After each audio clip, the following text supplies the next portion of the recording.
साथियों, भारत मुक्ति मोर्चा के द्वारा जो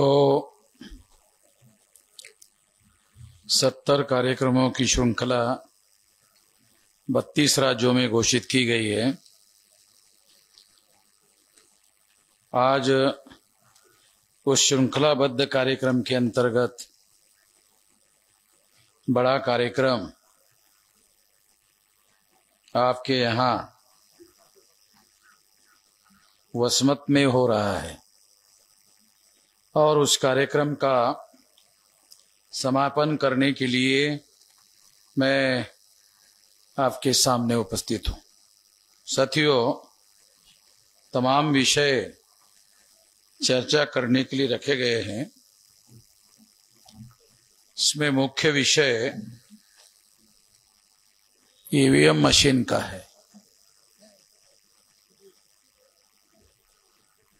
ईवीएम मशीन की वजह से क्या हो रहा है,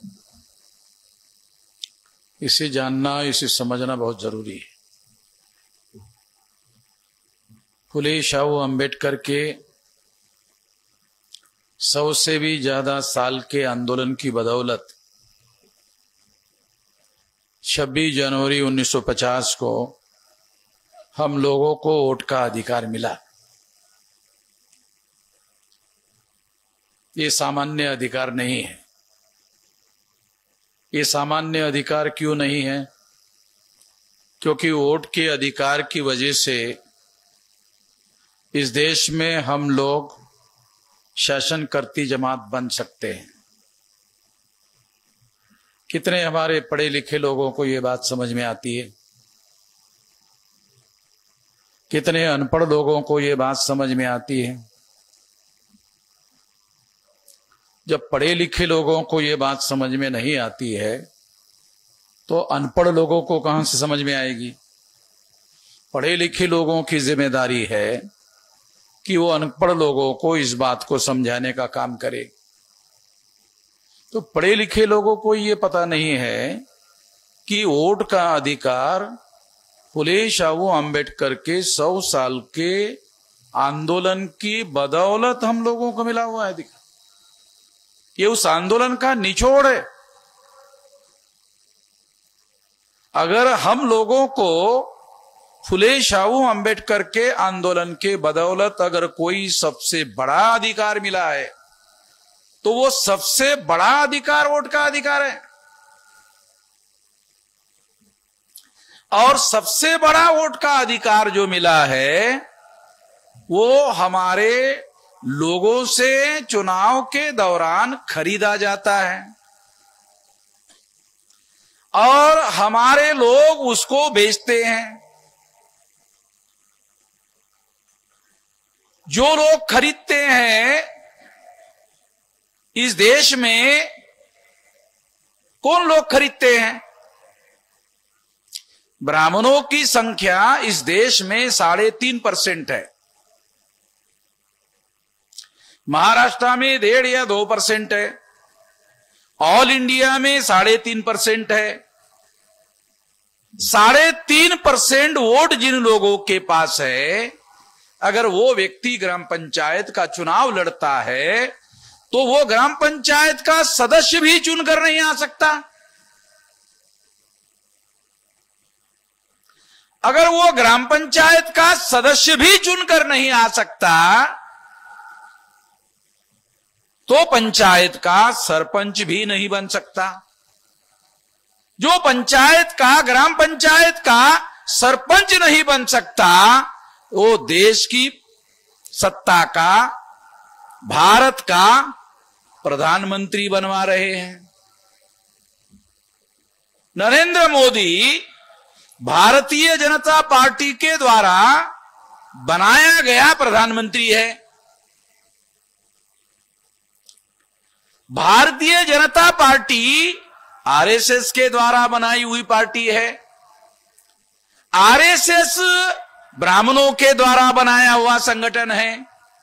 ब्राह्मणों की संख्या 3.5% है। तो 3.5% ब्राह्मणों ने नरेंद्र मोदी को प्रधानमंत्री बनाया।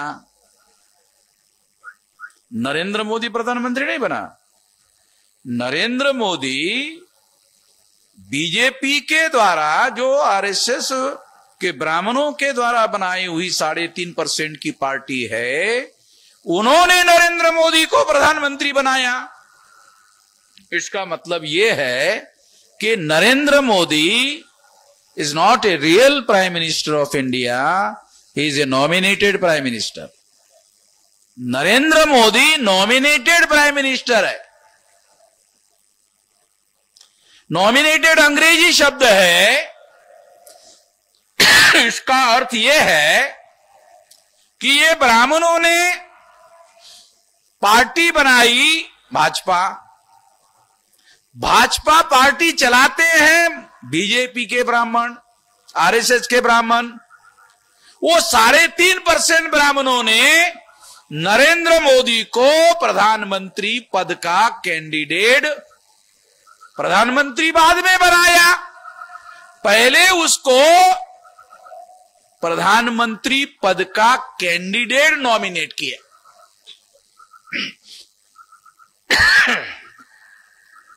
क्योंकि पार्टी नरेंद्र मोदी की नहीं है, पार्टी आरएसएस की है, पार्टी ब्राह्मणों की है। तो ब्राह्मणों ने नरेंद्र मोदी को नॉमिनेट किया। नॉमिनेट करने की वजह से वास्तविक सत्ता, ये सत्ता नरेंद्र मोदी की नहीं है, ब्राह्मणों ने नरेंद्र मोदी को दी है। वास्तविक सत्ता आरएसएस के पास है, ब्राह्मणों के पास है। इसका सबूत क्या है? अब बोलेंगे इसका क्या सबूत है? नरेंद्र मोदी पिछड़े वर्ग का है, ओबीसी का है, प्रधानमंत्री है। प्रधानमंत्री के पास ओबीसी की गिनती करनी चाहिए कि नहीं गिनती करनी चाहिए, अधिकार मोदी के पास है। मोदी ओबीसी है, ओबीसी की गिनती करने का फैसला 10 साल होने के बाद तीसरी बार प्रधानमंत्री बना, अभी तक नहीं लिया। इससे सिद्ध होता है कि नरेंद्र मोदी के पास वास्तविक पावर नहीं है, नॉमिनेटेड पावर है, ब्राह्मणों के द्वारा दिया हुआ पावर है। अगर ब्राह्मणों के द्वारा दिया हुआ पावर है तो ब्राह्मण उसको निकाल भी सकते हैं। पार्टी ब्राह्मणों की है, इसलिए नरेंद्र मोदी ओबीसी की जाति आधारित गिनती करने का फैसला आज तक नहीं कर पाए। ये इस बात का सबूत है कि पावर ब्राह्मणों के पास है, मोदी के पास नहीं है। इस तरह से नरेंद्र मोदी ब्राह्मणों का नॉमिनेटेड प्राइम मिनिस्टर है, ब्राह्मणों के द्वारा चुना हुआ। वाईट शब्द जर समजा वापरायचा झाला, वाईट ऐकायला बरं वाटत नाही, बामणाचा ठेवलेला प्रधानमंत्री। आता जास्त जर तुम्हाला समजावून सांगायचं झालं तर एक माणूस लग्न करतो, लोक म्हणतात ही लग्नाची त्याची कायदेशीर बायको आहे। अरे मग तो माणूस विचारतो, अहो साहेब हे दुसरी कोण आहे? ठेवलेली म्हणतात की नाही गावातले लोक म्हणतात की नाही, का नाही ठेवलेली, नरेंद्र मोदी असं ठेवलेलं आहे। मग काही लोकांना काय वाटते, वामन मेश्राम बेकायदेशीर बोलून, 10 वर्षापासून बोलून राहिलो, अजूनही नरेंद्र मोदींनी माझ्यावर केस केली नाही। कारण त्यांनी केस केली की मी कोर्टातच सांगतो, त्यामुळे त्यांनी माझ्यावर केसच केली नाही आणि मी जेलमध्ये जायला तयार आहे।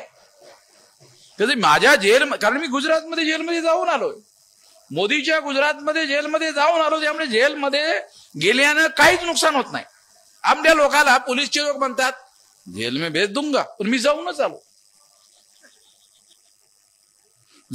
आलो। त्यामुळे पोलिसांनी जर तुम्हाला म्हटलं आपल्या अधिकारासाठी लढत असताना जेल में भेज देंगे, मग तुम्ही म्हणा चला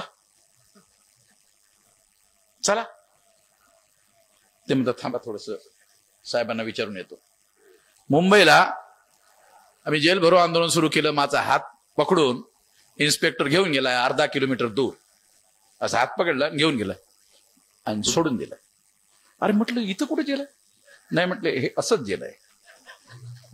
असा माझा हात पकडला अर्ध्या किलोमीटर घेऊन गेला आणि सोडून गेला. तो जेल में जाने के लिए हमारे लोगों को हमेशा तैयार रहना चाहिए. गांधी जी जेल में जाते जाते ही महान हो गए. गांधी जी महान नहीं थे, टिल्ले आदमी होता है. गांधीजी सब ज्या लोकांनी गांधीजीला बघितलं नाही त्यांनी गांधीजीच्या पुतळ्याजवळ जायचं आणि असं बघायचं तर त्याच्या लक्षात येते अरे चायला सिंगल हड्डीचा माणूस आहे. आपण ग्रामीण भागात बोलतो ना अरे काय डबल हड्डीचा माणूस आहे जरा. पण तुम्ही गांधीजीचा पुतळा जर बघितला तर तुमच्या असं चायला काय सिंगल हड्डीचा माणूस आहे. लुकडीला आपल्या मराठी भाषेत काय म्हणतो आपण काय लुकडीला माणूस आहे. ते लुकडीला आहे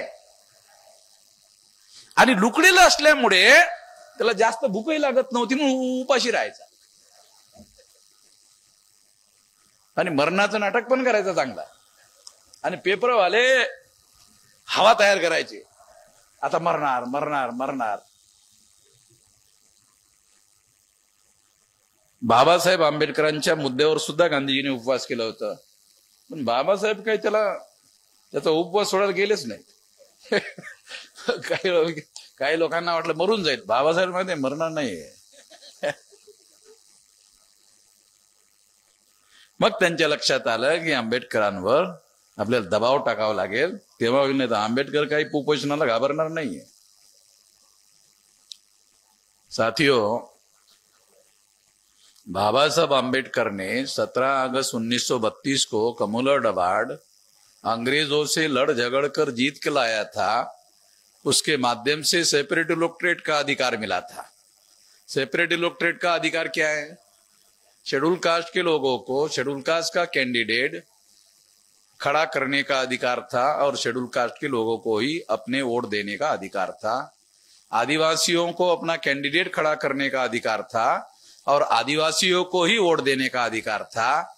इसका मतलब है शेड्यूल कास्ट के लोग शेड्यूल कास्ट का कैंडिडेट चुन सकते थे, आदिवासी के लोग आदिवासी का कैंडिडेट चुन सकते थे. ये दोनों अधिकारों के खिलाफ गांधी जी ने आमरण अनशन किया और कहा इनको ये अधिकार नहीं मिलना चाहिए. तो बाबा साहब आंबेडकर ने पूछा क्यों नहीं मिलना चाहिए? कहा देश के लिए खतरा है. सरदार पटेल ने गांधी जी को पूछा देश के लिए खतरा कैसे है? गांधी जी ने सरदार पटेल को कहा देश के लिए बाद में है, तेरे को पहले है.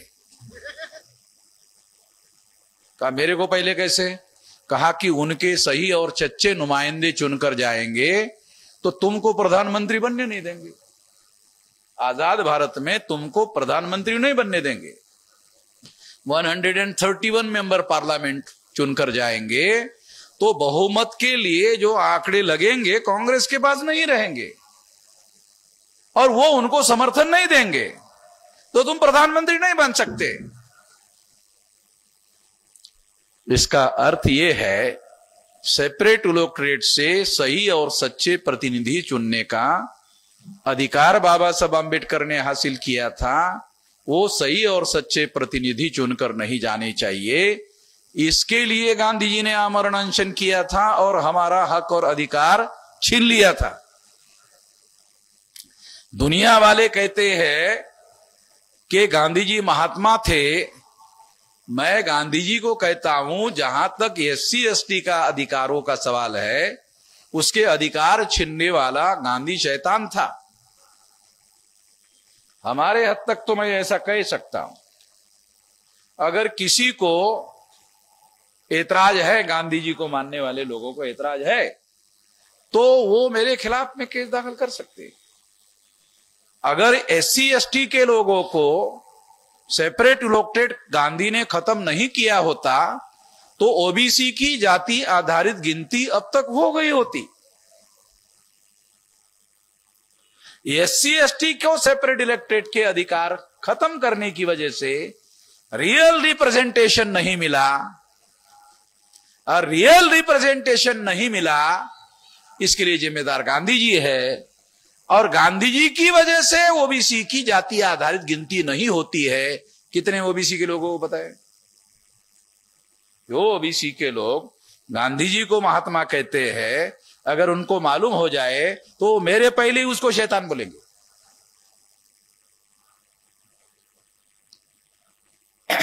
सर्वात जास्त नुकसान स्वतंत्र भारतामध्ये ह्या जॉईंट इलेक्टेडमुळे ओबीसींचं झालं।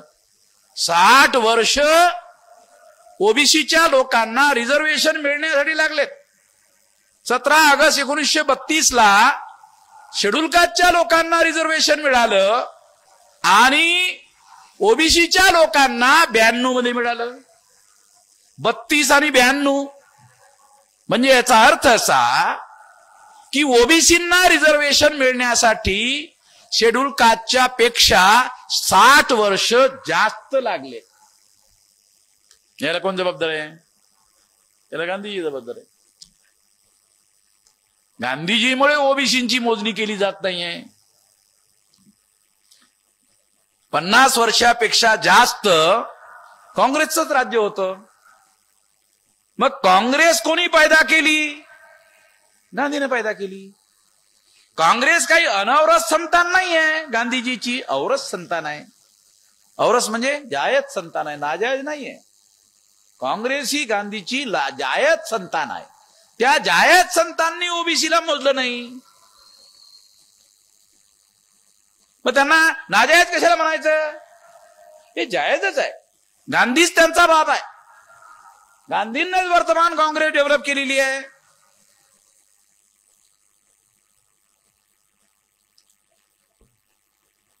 तेव्हा आजच्या ज्या आमच्या समस्या आहेत, ओबीसीची जाती आधारित गिनती असू द्या किंवा भारतीय घटना इम्प्लिमेंट न करण्याची समस्या असू द्या, घटना ही आमच्या समर्थनामध्ये आहे। मूळ निवासी बहुजनांच्या समर्थनामध्ये आहे, म्हणून ती स्वतंत्र भारतामध्ये आजपर्यंत लागू करण्यात आली नाही। ती जर लागू केली असती तर आमच्या लोकांच्या जीवनामध्ये क्रांती झाली असती। संविधान लागू करण्यात आले नाही, घटना लागू करण्यात आलेली नाही, याला सर्वात प्रथम गांधीजी जबाबदार आहेत, कारण गांधीजींनीच तशा पद्धतीची काँग्रेस निर्माण केली। ते एससी एसटीच्या 131 लोकांना तिकीट देतात, ते त्यांना निवडून आणतात आणि संसदेमध्ये गेल्यानंतर 131 एससी एसटीचे खासदार बोलतच नाहीत,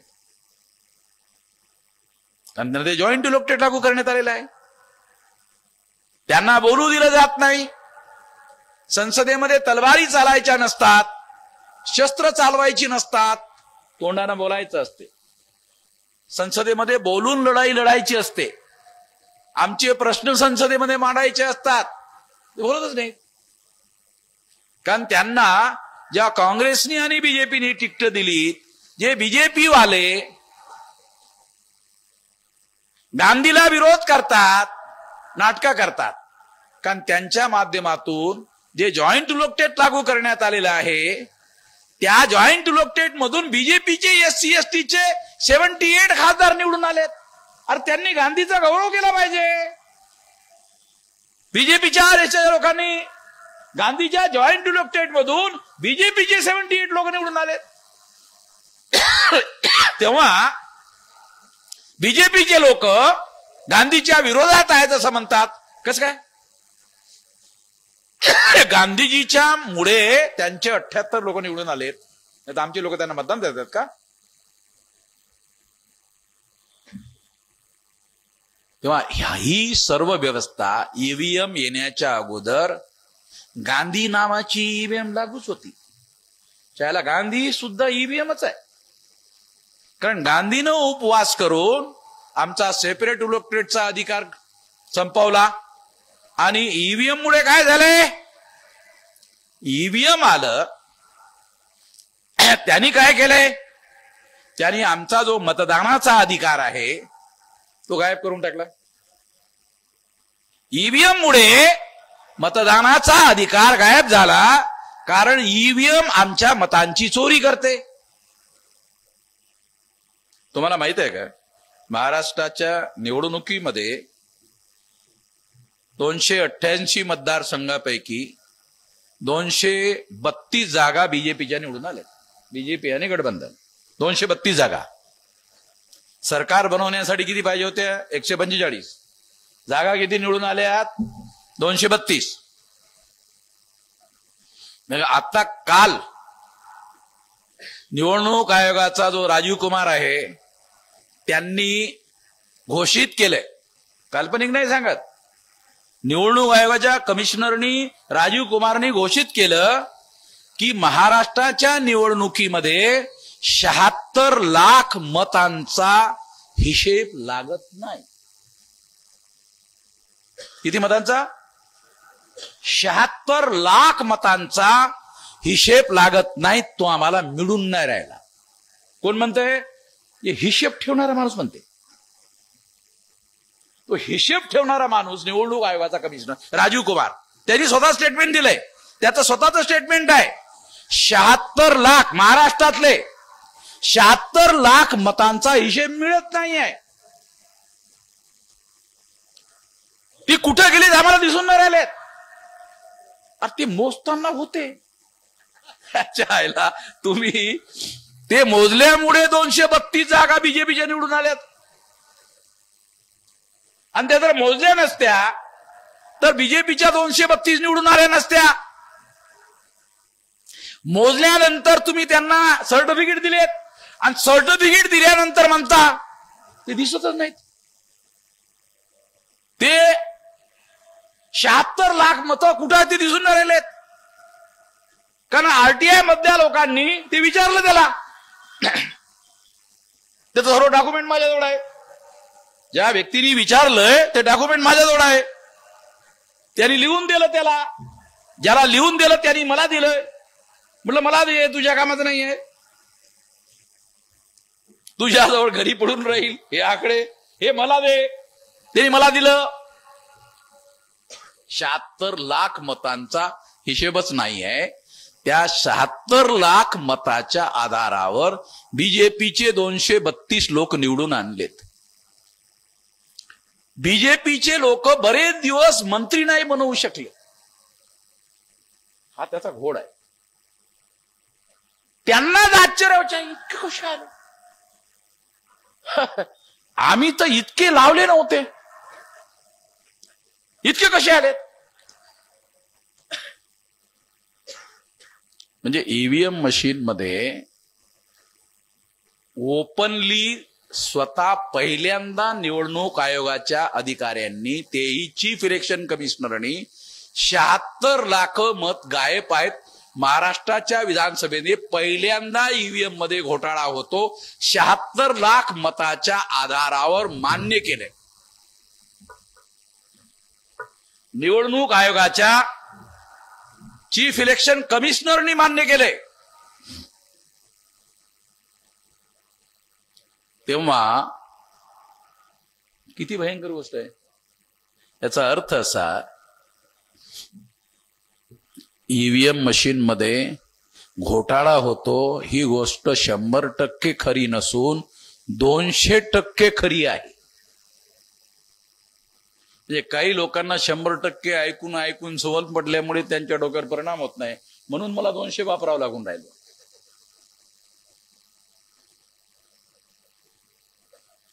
तेव्हा ही जी ईव्हीएम आहे ही ईव्हीएम गेली पाहिजे. आणि बॅलेट पेपरवर अमेरिकेमध्ये निवडणुका होतात. अमेरिकेच्या पेक्षा टेक्नॉलॉजी चायला जास्त आहे भारतामध्ये. इथं 100% शिकलेले लोक आहेत. आणि ईव्हीएम ही टेक्नॉलॉजीवर चालणारी निवडणूक प्रणाली आहे. त्यासाठी अमेरिकेतील 100% शिकलेले लोक आहेत. आमच्या देशामध्ये साक्षर आणि अर्धसाक्षर 80% लोक आहेत. त्यांच्यासाठी टेक्नॉलॉजी उपयुक्त मुद्दा नाही आहे. कारण त्यांना टेक्नॉलॉजी मध्ये बटन कोणतं दाबायचं ते सुद्धा पूर्णतः कळत नाही. तिथं सांगण्यासाठी माणूस ठेवावा लागतो. आणि बटन दाबल्यानंतर ती जी पेपर टेल मशीन लागलेली आहे ती डोळ्यानं दिसणारी ती मी लावली सुप्रीम कोर्टामधून ऑर्डर आणून. आता माझं असं म्हणणं आहे ते लावल्यानंतर ती डोळ्यानं दिसते की तुम्ही त्याला मतदान दिलं, पण मशीन मध्ये गेल्यानंतर ते बदलत नाही. कशावर? ती मशीन अगोदरच बनवून ठेवली नसेल कशावरून? मशीनच्या आतमध्ये आम्हाला काय दिसते? मशीनच्या बाहेर मध्ये दिसते. मशीनच्या आतमध्ये काय चाललेलं आहे ते कसं दिसते? ती मशीन त्यांच्या नियंत्रणामध्ये आहे. त्या मशीनी त्यांनी बनवलेल्या आहेत. त्यांनी बनवलेल्या मशीनच्या आतमध्ये कुठली टेक्नॉलॉजी लावलेली आहे ती त्यांनी जाहीरपणे केलेली नाही आहे. ती घोषित केली नाही आहे. ती कोणाला हात लावू देत नाही. ते कोणाला उघडून बघू देत नाही आहेत. या ठिकाणी साक्षर आणि अर्धसाक्षर 80% लोक आहेत. त्यासाठी त्या देशामध्ये ती मशीनच्या माध्यमातून केली जाणारी निवडणूक ही योग्य नाही आहे. अमेरिकेमध्ये 100% शिक्षक, जास्त शिकलेले लोक. साक्षर म्हणजे काय? 4थी पास. साक्षर म्हणजे 4थी पास. त्याला जर म्हटलं तू तुझा बाप आणि तुझं आडनाव लिही बरं, मुश्किल न लिहितो. कारण 4थी पास. त्याला म्हणा अरे 4थी पास आहे ना. साहेब 10-15 वर्षापूर्वी झालं होतं. मग 4थी पास तर 10-15 वर्ष झाले होते. मग आता ते अक्षर नाही, आता ते वाचणंच नाही ना, तर त्यामुळे ते लक्षात नाहीये. कशी तरी अर्धवट साक्षरी करतायत. तेव्हा अशा प्रकारचे साक्षर आहेत आपल्याकडे. साक्षर, अर्धसाक्षर, आणि त्याचा मोठा गौरव आहे भारताला. 80% साक्षरता. अरे पण कशी? ग्रॅज्युएट होणारा माणूस सुद्धा साक्षर आणि 4थी पासवाला साक्षरच. पण त्याच्यामध्ये ग्रॅज्युएट माणसाला जे समजतं आणि 4थी वाल्याला जे समजतं त्याच्यामध्ये किती अंतर आहे? तर 15 वर्षाच्या नंतर जो 4थी झाला साक्षर असतो त्याची साक्षरता सुद्धा गायब होऊन जाते. तेव्हा टेक्नॉलॉजीच्या माध्यमातून आपल्या देशामध्ये ज्या निवडणुका घेतल्या जात आहेत त्या निश्चितपणे जाणीवपूर्वक घेतल्या जात आहेत. त्या ब्राह्मणांसाठी अनुकूल आहेत. आणि म्हणून काँग्रेस जरी त्याचा विरोध करत असली तरी ही मशीन आणण्याचं काम काँग्रेसनीच केलंय. काँग्रेस आजच्या तारखेला याचा विरोध करते. काय विरोध करते माहिती आहे? काय विरोध करते? काँग्रेसच्या लोकांनी विरोध सुरू केला त्याचं खरं कारण ते असा विचार करतात की जर आम्ही विरोध केला नाही तर आमचे समर्थक वामन मेश्रामचे समर्थक होऊन जातील ना, आमचा खिसा खाली होऊन जाईल. म्हणून त्यांना काय वाटते, नामधारी का असे ना आपण विरोध करत राहायचं. विरोध कसं करायचं? पेपरामध्ये वामन मेश्राम जनतेत आंदोलन करते, पेपरात बातम्या आपल्या यायला पाहिजे. तुम्ही बघा पेपरामध्ये बातम्या काँग्रेसच्या आणि मैदानात लढाई वामन मेश्रामची. तुम्ही हे बघा, लक्षात घ्या. म्हणजे मैदानामध्ये आम्ही लढून राहिलो. मग हे नाटक काँग्रेसचे लोक का करत आहेत? कारण त्यांना असं वाटते की त्यांचा समर्थक असलेला SC ST OBC मायनॉरिटीचा वर्ग हा वामन मेश्रामकडे सरकू नये. त्यांची संख्या 85% आहे. म्हणून हे सर्व षडयंत्र या लोकांच्या माध्यमातून चालू आहे. हे षडयंत्र आपण हाणून पाडलं पाहिजे. काँग्रेसला या बाबतीमध्ये नंग केलं पाहिजे आणि त्यांच्यापासून आपला तिसरा पर्याय निर्माण केला पाहिजे. जोपर्यंत आपण आपला तिसरा पर्याय पहिल्या टप्प्यामध्ये निर्माण करत नाही तोपर्यंत दुसरा पर्याय होत नाही. पहिल्यामध्ये तिसरा टप्पा निर्माण करावा लागेल. तिसरा पर्याय झाला की दुसरा निर्माण करावा लागेल. दुसरा झाला की मग पहिला होईल. आणि अशा पद्धतीनं आपल्या समाजाचे लोक शासनकर्ती जमात बनतील, संख्या आपली जास्त आहे, तेव्हा खासदार आमदार सुद्धा आपलेच जास्त असायला पाहिजेत, स्वाभाविकपणे आहे. तेव्हा आपल्या लोकांनी या सर्व बाबीचा विचार केला पाहिजे. जर तुमची गरिबी संपवायची असेल, तुम्हाला आश्चर्य वाटत असेल की काही दिवसापूर्वी भारत सरकारचं बजेट किती लाख करोड रुपयाचं होतं? 42 लाख करोड. किती लोकांना हा आकडा किती आहे कळते? 42 लाख करोड. आपल्या लोकांना करोड म्हणजे मोजता येत? लाखही काही लोकांना मोजता येत. 42 लाख करोड. अरे एवढा पैसा भारत सरकारचा 1 वर्षाचं इन्कम आहे. राज्य सरकारचं वेगळं आहे, महानगरपालिकेचं वेगळं आहे, नगरपालिकेचं वेगळं आहे, ग्रामपंचायतीचं वेगळं आहे, जिल्हा पंचायतीचं वेगळं आहे, तालुका पंचायतीचं वेगळं आहे. तेव्हा पैसा एवढा प्रचंड टॅक्स स्वरूपामध्ये येतो. त्या पैशानी 10 वर्षामध्ये आपल्या सर्व लोकांचं दारिद्र्य संपवता येऊ शकते. अशाच पद्धतीचं दारिद्र्य अमेरिकेच्या लोकांनी संपवलं, युरोपच्या लोकांनी संपवलं. आता अमेरिका हा दारिद्र्य रेषेच्या फार वरती, युरोप दारिद्र्य रेषेच्या वरती फार वरती. त्यांच्याकडे अतिरिक्त संपत्ती आहे अमेरिकेजवळ. ते गरीब राष्ट्राला मदत करत राहतात, आफ्रिकन देशांना. एवढा प्रचंड पैसा त्यांच्याकडे आहे. भारतामध्ये सुद्धा पैशाची कमतरता नाही आहे. 42 लाख करोड रुपये प्रचंड पैसा आहे. या सर्व पैशाच्या माध्यमातून आपल्या लोकांचं दारिद्र्य 10 वर्षात संपवता येऊ शकते. एज्युकेशन उच्च दर्जाचं दिलं जाऊ शकते, हायर एज्युकेशन दिलं जाऊ शकते, फॉरेन एज्युकेशन दिलं जाऊ शकते, विदेशामध्ये आपली मुलं शिक्षणासाठी पाठवले जाऊ शकतात. तुम्ही कल्पना करा, एकटे बाबासाहेब आंबेडकर विदेशामध्ये शिक्षण शिकून आले तर आपला एका माणसाने किती मोठा उद्धार केला. तर आपले हजारो लोक जर विदेशामध्ये शिक्षण घेण्यासाठी पाठवलेत, किती मोठ्या प्रमाणामध्ये त्यांचा उद्धार होईल. आणि ते आपल्या माध्यमातून त्यांच्या माध्यमातून आपला उद्धार होऊ शकेल. तेव्हा आपल्याला मोठ्या प्रमाणामध्ये उद्धार करण्याचा मार्ग अस्तित्वात आहे. तो ईव्हीएम मशीनच्या माध्यमातून आपली मतं चोरी केली जात आहेत.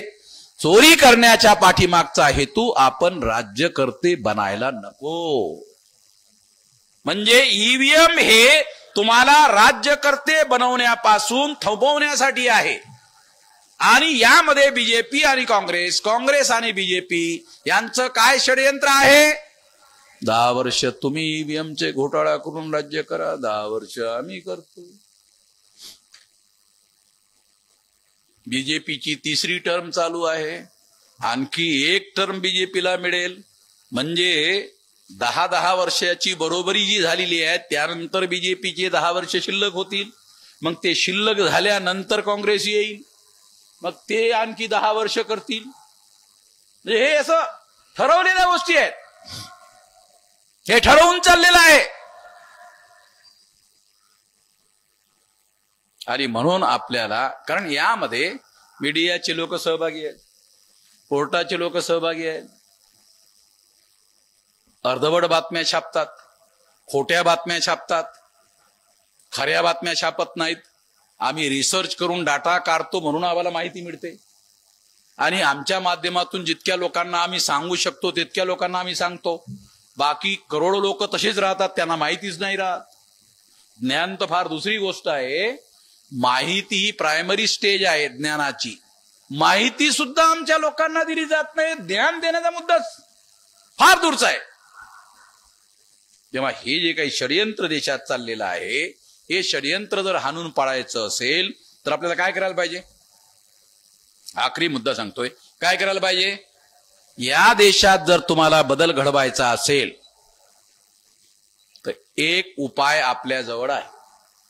मी वयाच्या 19व्या वर्षापासून हे काम करतोय. आता सध्या माझं 68वं वर्ष चाललेलं आहे. म्हणजे जवळपास 49 वर्ष झालेत मी हे काम करून राहिलो आणि या रात्रंदिवसच्या प्रयत्नाने 625 जिल्ह्यामध्ये देशव्यापी संघटन निर्माण केलेलं आहे 32 राज्यामध्ये. तेव्हा आपण राष्ट्रव्यापी संघटित शक्ती निर्माण केलेली आहे. तेव्हा जो बदल आपल्याला घडवायचा आहे तो संघटित शक्तीच्या बळावर आपल्याला घडवून आणता येऊ शकतो.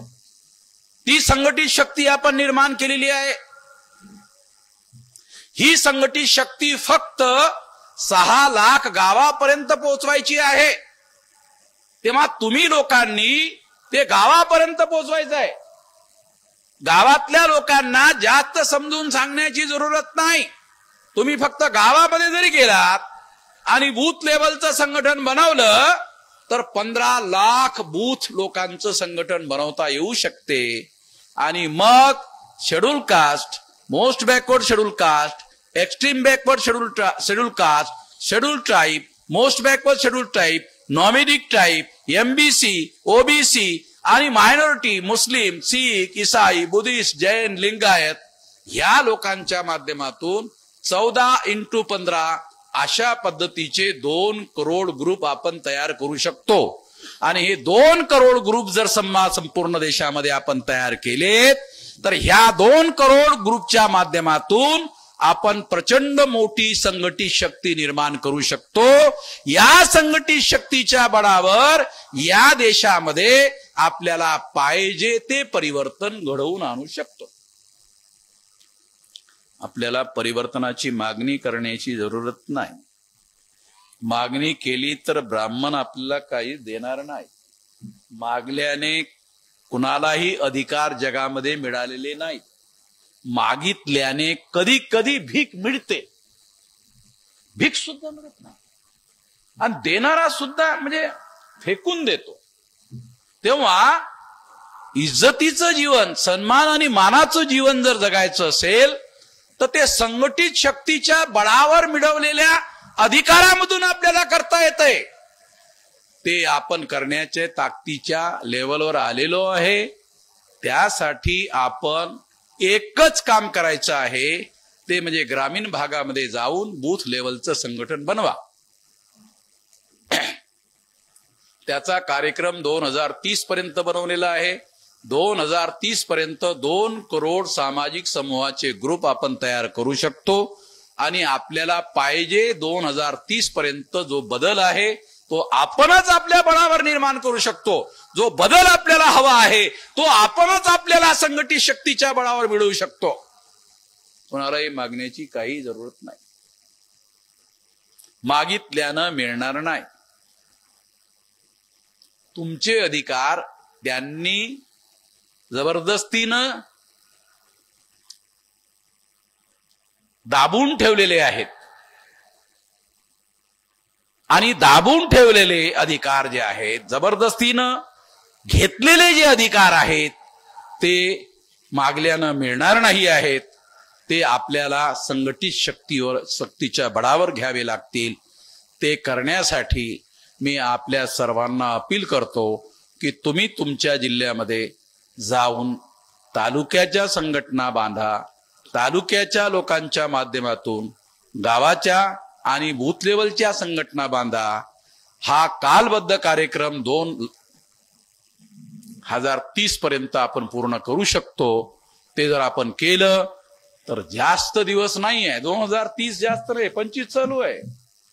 म्हातारा माणसाने जरी माझं ऐकलं तर तो सुद्धा मरणार नाहीये. तुम्ही 5च वर्षाची गोष्ट आहे. 5 वर्ष मरण थांबवतो आणि हे करतो, तो म्हातारा सुद्धा मरणार नाही. कारण आशा असली ना, आशा प्राण निघत नाही. आणि आशा नसली झटक्यात निघून जातो. तुझ्या जगण्यातच काही अर्थ नाही. दिल्लीतलं पोरग असेल आणि त्याचा बाप जर घरी डेथ बेडवर असेल आणि त्याला मिळायचं पोरग येऊन राहिलं, मरतच नाही. ते पोराची वाट बघून ते थांबवूनच ठेवते. आणि पोरग आलं आणि पोराला बघितलंच जाते. आहे की नाही? गावामध्ये असा अनुभव आहे की नाही? माझा अनुभव आहे, तुम्हाला सांगतो, वस्तुस्थिती सांगतो. म्हणजे आशा के ऊपर सारी बातें निर्भर है। तो हमारे अंदर आशा का संचार हमारे बल पर, संगठित बल पर किया जा सकता है और सफलता हासिल की जा सकती है। ऐसा हमको करना चाहिए। मांगने का काम छोड़ देना चाहिए। मांगने से कुछ भी मिलने वाला नहीं है। इतना कहकर मैं अपनी बात यहीं पर समाप्त करता हूं। और आपने मेरी बात ध्यान से सुनी, इसके लिए आभार, धन्यवाद।